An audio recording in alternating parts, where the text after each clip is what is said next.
আসসালামু আলাইকুম রহমতুল্লাহি বারাকাতু। আলহামদুলিল্লাহ ওয়াসসালাতু ওয়াসসালামু আলা রাসূলিল্লাহ ওয়া আলা আলিহি ওয়া আসহাবিহি আজমাইন। আজকে আমরা বেশ কিছু আরবি বিষয় নিয়ে কথা বলবো। আমাদের একজন সম্মানিত মেহমান বা অতিথি ভাই হেদায়েতুল্লাহ আমাদের সাথে একই সাথে আমরা পড়াশোনা করি কুল্লিয়াতুল লুগা আরবিয়াতে। আমরা পারস্পরিক কিছু আরবি ভাষার সংশ্লিষ্ট কিছু প্রশ্ন নিয়ে আমরা কিছু কথা বলার চেষ্টা করবো ইনশাআল্লাহ, এবং এর মাধ্যমে আমাদের যারা এই মার্কাজ সিভাইকে যারা ফলো করেন তারা আশা করি, এবং অন্যান্য যে আরবি শিক্ষার্থী যারা আছে তারা এ বিষয়ে উপকৃত হওয়ার চেষ্টা করবো ইনশাআল্লাহ। তো প্রথমেই আমি হেদায়েতুল্লাহ ভাইকে বলবো যে কিছু প্রশ্ন যে বিষয়গুলো আমরা নির্বাচন করেছি সেগুলো নিয়ে একটু আলোচনা করার জন্য। তো সেগুলো নিয়ে আমরা পারস্পরিক কিছু পর্যালোচনা করবো ইনশাআল্লাহ। তো আপনাকে অভিনন্দন। আপনাকে অভিনন্দন। আমাদের কাছে কিছু প্রশ্ন আছে, এই প্রশ্ন বিষয়ে আপনাকে প্রশ্ন করছি। জি, প্রথমে আমাদের কাছে যে প্রশ্নটি আছে, প্রথমে আমাদের কাছে যে প্রশ্নটি আছে সেটা হচ্ছে, আপনি তুরাসুল লুগা নিয়ে বেশ কিছু কথা বলেন। এই বিষয়ে আপনার প্রতিষ্ঠান থেকে বেশ কিছু কন্টেন্ট এবং বার্নামাজ আমরা দেখলাম। তো একজন আরবি ভাষা শিক্ষার্থীর জন্য তুরাসুল লুগা এর প্রয়োজনীয়তা কতটুকু? যে খুবই গুরুত্বপূর্ণ প্রশ্ন করছেন। যে আমি সাধারণত আমাদের মার্কাজ সিভাই থেকে আমরা যে কাজগুলো করি সেটা হলো যে তুরাসুল লুগার সেটাকে হাইলাইট করা। ইতিপূর্বে আমরা একটা প্রোগ্রাম দিয়েছি বার্নামাজ রপ্তিতুল্লাহ মা তুরাস আল লুগাবি। সেখানে মানে তুরাসুল লুগার সাথে আমাদের কীভাবে সম্পর্কটা আরও গভীর হতে পারে সেটার প্রতি একটু আগ্রহ সৃষ্টি করা।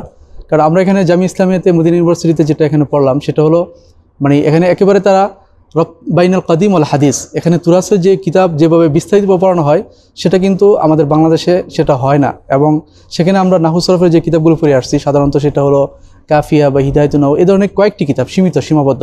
কিন্তু এখানে এসে আমরা বিশাল সমুদ্রের মতো পেলাম যে একেবারে সিবয় থেকে আউয়াল কিতাব ওয়াসলাইনা ফিন্নাহু, যে সিবয়ের কিতাবকে তারা তাহকিকের সাথে একেবারে দিরাসাতান যে এখানে পড়ানো হয়। তো এই বিষয়গুলো মানে আমার এই মার্কাজুস সিবাওয়ের যে মূল উদ্দেশ্য সেটা হলো দিরাসা লুগাবিয়াকে হাইলাইট করা, এবং সেটার একটা অংশ হচ্ছে তুরাসুল লুগার সাথে রপ্তুতুল্লাহ। তো এই জন্য আমরা মূলত আমার এই প্রোগ্রাম থেকে, আমার প্রতিষ্ঠান থেকে মূলত তুরাসুল লুগার যে বার্নামাজগুলো বা এই প্রোগ্রামগুলো সেটা বেশি নিয়ে আসি। কারণ আমরা দেখতেছি যে ছাত্র আধুনিক আরবি নামে যে আধুনিক আরবি, সেটা নিয়ে আলাদা আরেকটা কথা বলবো যে আধুনিক আরবি প্রয়োজনীয়তা আছে, কিন্তু আধুনিক আরবি নামে আমরা তুরাসুল লুগা অথবা তুরাস আল লুগাবিকে যেভাবে অবজ্ঞা করি বা যেটা থেকে আমরা একেবারে বিচ্ছিন্ন আছি, সেটা একজন তাখাসুস ফিল লুগাতিল আরবিয়া তলিবুল ইলমের জন্য, ছাত্রের জন্য সেটা কখনো সঙ্গত নয়। কারণ যিনি তলিবুল লুগা হবেন বা তলিবুল লুগাতিল আরবি হবেন তাকে অবশ্যই তুরাসের কিতাবের সাথে রপ্ত করতে হবে, এবং সেখান থেকে তার মাসাদিরগুলো সেটাকে গ্রহণ করতে হবে, যেটা আমাদের জামি ইসলামী এখানে হয়ে থাকে। এখানে তার মানে এই না যে এখানে কুতুবুল হাদিস এখানে পড়ানো হয় না, কুতুবুল হাদিসও এখানে পড়ানো হয়, কিন্তু তাদের মূল বিষয়গুলো থাকে, দিরাসাগুলো থাকে কুতুবুল কাদিমা থেকে, প্রাচীন যে কিতাবগুলো সেগুলো থেকে। এবং সেটার প্রচার যখন আমরা বাংলা ভাষায় করব তখন আমাদের ছাত্ররা আরও বিস্তারিত তাদের ফিকির, তাদের আফকারকে, তাদের চিন্তা চেতনাকে, আল ফিকরুল লুগাবি, আল ফিকরুল নাহবি, আল ফিকরুল সরফি, এগুলোকে তারা আরও বেশি উন্নত করতে পারবে, আরও বেশি উপলব্ধি করতে পারবে। বিশেষ করে আমাদের এখন যেটা হয় মারহালা, একটা মারহালা হলো মারহালাতুত তালিম, একটা হলো আরবি ভাষা শিখা, কিন্তু এই মারহালাতুত তালিমের পরে গিয়ে আমাদের মারহালাতুত দিরাসা যেতে হবে, যেটা হলো জামি ইসলামী এখানে হয়। মারহালাতুত দিরাসাতে তারা এখানে পড়াশোনা করা হয়, তাখাসুস করা হয়। তো যিনি মুতাখাসিস হবেন তার জন্য অবশ্যই তুরাসুল লুগার প্রয়োজন আছে, এবং এটা আমরা ইনশাল্লাহ বিস্তারিতভাবে আমরা যতদিন মার্কাজুস সিবাওয়ে থাকবে এর মূল মানে রিসাল এবং রুইয়া সেটাই হচ্ছে মূলত তুরাসুল লুগাগুলো, কুতুবুত তুরাসগুলোকে হাইলাইট করা, সেগুলোকে সামনে নিয়ে আসে। তো আশা করি এর মাধ্যমে ইনশাল্লাহ আমরা আরও কিছু বার্নামাজ উপহার দিতে পারবো সবাই। জি, ধন্যবাদ ভাই। আমরা কুতুবুত তুরাস নিয়ে অনেক তুরাসুল লুগা নিয়ে অনেক বেশ কিছু আলোচনা শুনেছি। তো আমার দ্বিতীয় প্রশ্ন হচ্ছে, একজন অনারবি ছাত্র আগে কি পড়বে? জি, কুতুবুত তুরাস নাকি কুতুবুল মুআসির? হ্যাঁ, এটা একটা গুরুত্বপূর্ণ প্রশ্ন যে আগে কি একটা ছাত্র সে অনারবি আর গয়রুন নাতিকিনা বিল আরবিয়া তিনি কি প্রথমেই তিনি তুরাসের কিতাব পড়বেন নাকি আধুনিক কিতাবগুলো পড়বেন? এক্ষেত্রে প্রশ্নের উত্তর হচ্ছে প্রথমে সে আধুনিক কিতাব পড়বে, কুতুবুল মুআসিরিন যেগুলো সেগুলো পড়বে। কারণ কুতুবুত তুরাস অনেক দাকিক, অনেক তাদের এবারত বুঝা সেটা অনেক কঠিন। আমাদের উস্তাদ বলতেন যে কিতাব সিবাওয়াই যদি কেউ পড়ে তো সেটা সে যদি এবারত পড়ে যেতে পারে তার জন্য অনেক কিছু, সে বুঝা পড়ে বিষয়। একবার শুধু সে এবারত পড়ে যেতে হবে, কারণ তার এবারতগুলো অনেক। কারণ এটা হলো ইমাম সিবাওয়াই ছিলেন দ্বিতীয় শতকে, আজ থেকে প্রায় 1200-1300 বছর আগে। তো সেখানে এক ধরনের আলফা ছিল, সেখানে এক ধরনের এবারত ছিল, সেখানে এক ধরনের আসালিব ছিল, সেটা এখন বর্তমান ছাত্র সে বুঝবে না।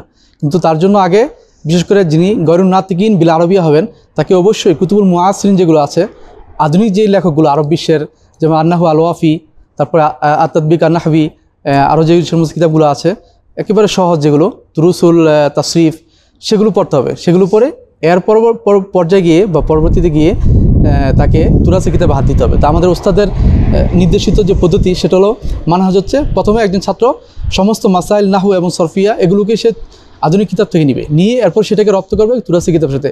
এরপর যখন সে কিতাবুস সিবাই সে হাত দিবে, অথবা কিতাবুল আখফাস অথবা মুবারিদ আল মুক্তাদাব এগুলো নিয়ে যখন পড়বে, অথবা আলফিয়াত ইবনু মালিক, যে সমস্ত শুরুহাতগুলো আছে, শুরুহাত আত-তাসরিহ, তারপরে এখানে সরুল আসমুনি, হাই কোয়ালিটির বা হাই লেভেলের উচ্চাঙ্গের যে সমস্ত শুরুহাতগুলো বা ব্যাখ্যাগ্রন্থগুলো আছে সেগুলো সে যখন এটা পড়বে তখন তার ইস্তেফাদা আরও বেশি হবে।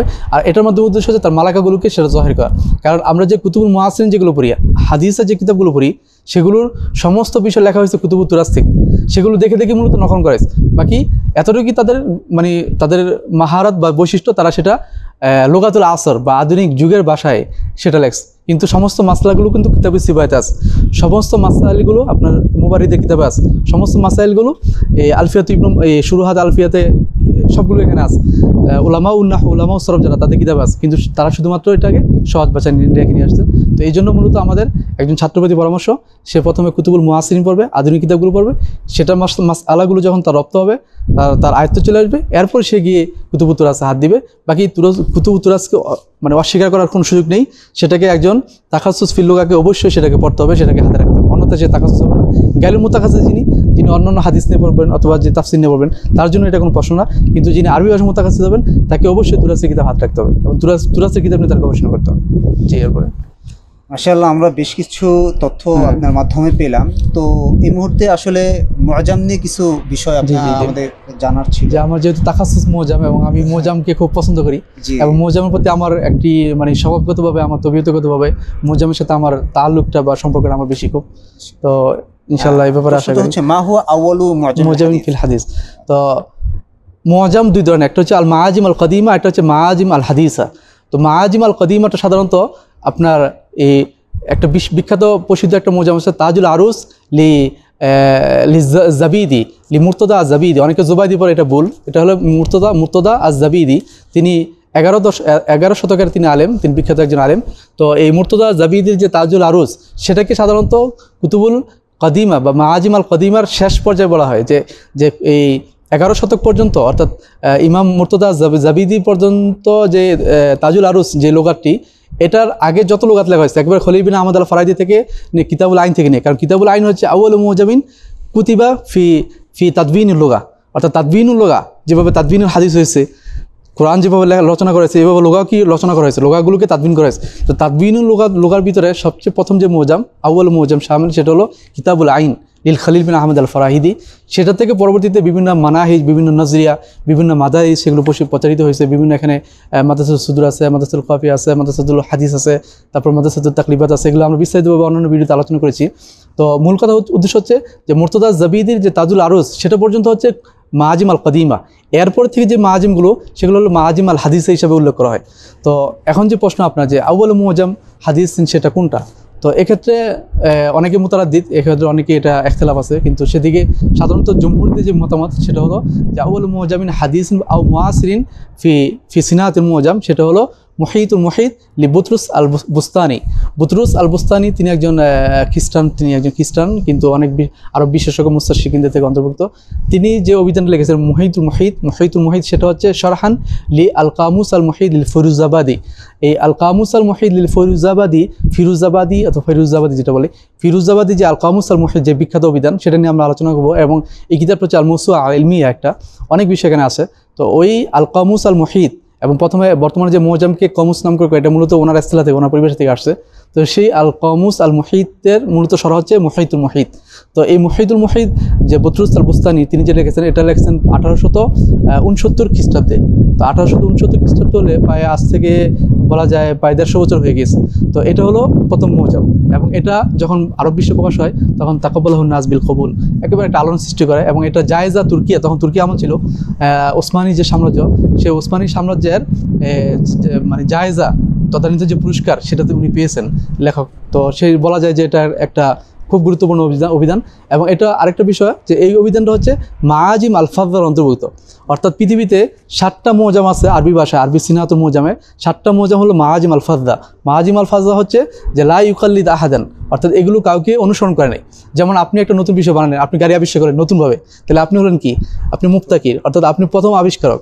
তো ঠিক তদ্রূপ এই সিনাতুল মোজামে আমাদের যে অভিধান, যে শিল্প বা অভিযান, যে বিজ্ঞান, এই ভাষা বিজ্ঞানেও এখানে কি আছে, আপনার ইফতিকার আছে, নতুন নতুন ব্যক্তিত্ব আছেন। তো এই ধরনের 7টা মোজাম হচ্ছে এই সিনাতুল মোজামে, যেগুলো ফাজা গয়রু মুকালিদা, কাউকে অনুসরণ করে নাই, তারা নিজের থেকে ফিকির থেকে লেখছেন এবং তাদেরকে অনুসরণ করে পরবর্তীতে শত শত মোজাম লেখা হয়েছে ওই এক মানহাজের উপরে। তো এই মাআজিম আল ফাজা যে 7টা, সেটা নিয়ে আমরা আরেকটা ভিডিও করবো ইনশাআল্লাহ। তো এর মধ্যে প্রথম হচ্ছে কিতাবুল আইন লিল খলিল, আর সর্বশেষ হচ্ছে এই মুহাইতুল মুহাইত লিল বুতরুস আল বুস্তানি। তাহলে তো বুঝাই যাচ্ছে যে কত গুরুত্বপূর্ণ। একটা হলো একবারে ফিসামা, আকাশে, খলিল, কিতাবুল খলিল একেবারে আমাদের পূর্বসূরি, আরেকটা হচ্ছে একেবারে আধুনিক নতুন যুগে। তো বাইনাহুমা মাঝে হলো 5টা, সেই 5টা নিয়ে আমরা পরে আলোচনা করবো। একটা হলো খলিল, কিতাবুল আইন লিল খলিল, আরেকটা হচ্ছে মুহিতুল মুহিত লিল বুতরুস আল বুস্তানি। তো এটা হলো আউয়াল মুআজামিন হাদিসিন আও মুআসিন, যেটি আমরা বলি, এবং এটা প্রত্যেক তালিবুল ইলমের জন্য এটা অবশ্যই এখানে তার আয়ত্ত থাকতে হবে। এটা 1869 খ্রিস্টাব্দে প্রকাশ পেয়েছে, এরপর অনেক তফাৎ হয়েছে। এরপর যে মুআজামটা আসছে সেটা হলো আপনার আল মুনজিদ ফিল লুগা, আরেকজন খ্রিস্টান লিখেছেন, লিল আব লুয়াইস মাআলুফ ওনার নাম, উনি একজন ক্যাথলিক খ্রিস্টান। তো ওনার যে ক্যাথলিক খ্রিস্টানের যে ওনাদের যে মাতবা ছিল, সেই থেকে তারা এটা প্রকাশ করছেন। এবং এটাও একেবারে একটা আরব বিশ্বের খুব আলোড়ন সৃষ্টি করেছে। এবং বাংলাদেশে এটা সবচেয়ে সাধারণত বাংলাদেশে যে সমস্ত যারা আরবির সাথে সংশ্লিষ্ট, তারা মুনজিদের সাথে পরিচিত।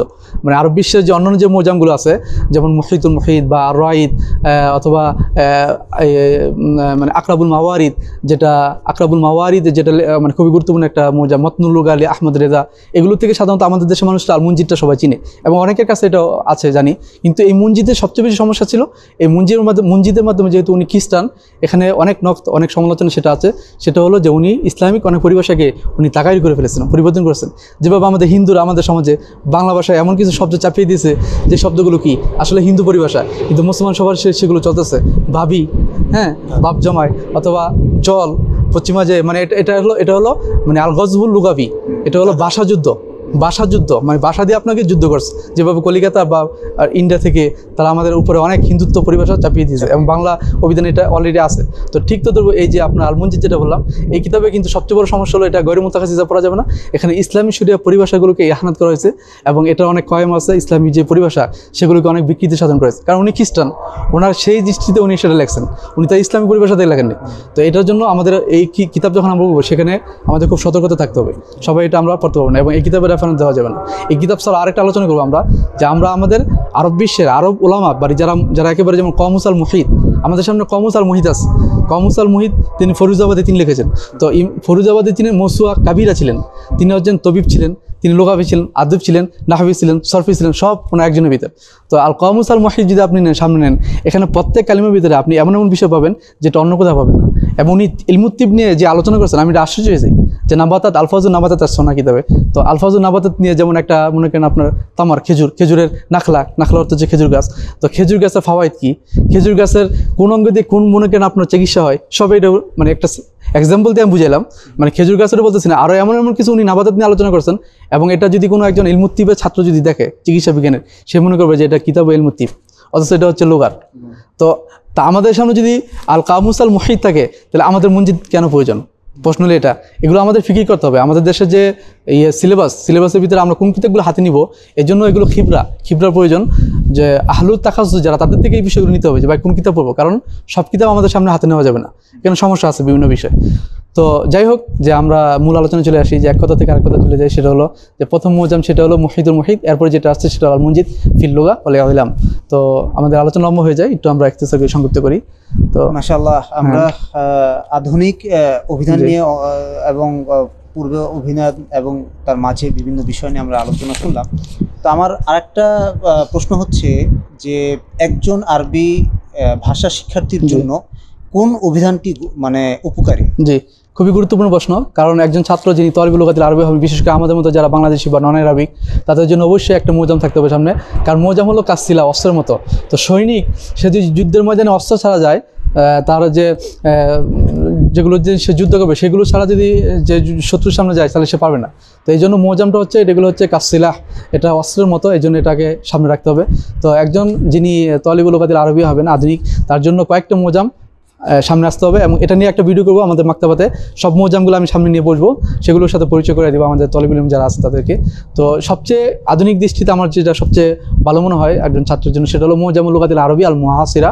এটা লেখছেন যে মোজামুল লুগাতিল আরবি আল মুআসিরা, কয়েকজন মিলে লেখছেন, কিন্তু এটা এরশাদ ছিল ডক্টর আহমদ মুখতার ওমর। তিনি একজন খুবই বিখ্যাত একজন আলেম এবং উলামাউল লুগা আল মুআসিরিন থেকে তিনি অন্তর্ভুক্ত। তার যে মোজামুল লুগাতিল আরবি আল মুআসিরা 4 খণ্ডের, এটা খুবই গুরুত্বপূর্ণ। এবং এটা যদি এখানে অনেক ইস্তেমালাত, অনেক ব্যবহারিক আছে। প্রত্যেক কালিমা, যেমন তাকাল্লামা পরে কি তাকাল্লামা আন নাকি তার সিলা কী হবে, প্রত্যেকটা ফেলের পরে কী কী সালা হবে সেটা উনি এখানে লিখে দিয়েছেন। তো এই মোজামটা আমার কাছে ভালো মনে হয়। আরও মোজাম আছে, যেমন রায়েদ আছে, তারপরে আকরাবুল মাওয়ারি যেটা বললাম, তারপর মুহিতুল মুহিত এখন যেটা বললাম, আল মুনজিদ তো আছেই। আরও যে সমস্ত মাজিম আল হাদিসা যেগুলো আছে সেগুলো আমরা যাদের আল্লাহ সুবহানাহু ওয়া তাআলা তৌফিক দিয়েছেন তারা সমস্ত বিষয়গুলো একটা কয়েমা আমি নিয়ে আসবো ইনশাআল্লাহ তালিকা। তো সেই কারণে বিষয়টা হলো খুবই গুরুত্বপূর্ণ বিষয় এবং এই বিষয় নিয়ে আমাদের অনেকে প্রশ্ন করে, অনেকে জানতে চান। তো সব বিষয়ভাবে নাহু সরফে সব বিষয়ে আমরা কোন কোন কিতাবগুলো দিয়ে আমাদের মাক্তাবাকে সাজাবো সেটা একটা খুবই গুরুত্বপূর্ণ বিষয়। তো সেটা নিয়ে ইনশাআল্লাহ ভবিষ্যতে এটা পর্যায়ক্রমে আমাদের আলোচনা থাকবে। তো মূলত আমি যেটা মানে আমার তাওসিয়া থাকবে সেটা হলো মোজামুল লুগাতিল আরবি আল মুআসিরা, এটা অবশ্যই তা থাকতে হবে। তারপর আরেকটা আছে আল মোজাম আল ওয়াসিত, যেটা মাজমুল লুগাতিল আরবিয়া বিল কাহিরা, কায়রোর যে মিশরের যে মাজমুল লুগাতিল আরবিয়া তারা সেখান থেকে পাবলিশ করছে। তো সেটাও খুবই গুরুত্বপূর্ণ এবং এখানে অনেক আলফাজ আল মুহদাসা বা আধুনিক শব্দ সেগুলো আছে। তো সেগুলো আমরা হাতে নিলে ইনশাআল্লাহ আমাদের যে আধুনিক যে বিষয়গুলো সেটার সাথে সাথে আবার কদিম যে বিষয়গুলো সেগুলো আমরা পাবো। তো আজ এ পর্যন্ত ইনশাআল্লাহ আমরা পরবর্তী আরও বিষয় নিয়ে ইনশাআল্লাহ আদ-দিরাসাত আল-লুগাবিয়া নিয়ে বিভিন্ন বিষয়, বিভিন্ন আলোচনা, বিশেষ করে ইলমুল লুগা, ফিকুল লুগা, লিসানিয়াত আল হাদিসা, এই বিষয়গুলো আমাদের প্রয়োজন। এগুলোকে আমরা কখনো অস্বীকার করতে পারবো না একজন তাখাসসুস ফিল লুগা হিসাবে। তো সেগুলো নিয়ে আমরা ইনশাআল্লাহ পর্যায়ক্রমে আলোচনা করার চেষ্টা করবো। আসসালামু আলাইকুম ওয়া রাহমাতুল্লাহি ওয়া বারাকাতুহু। ওয়ালাইকুম আসসালাম। শুকরান, জাযাকুমুল্লাহ খাইর।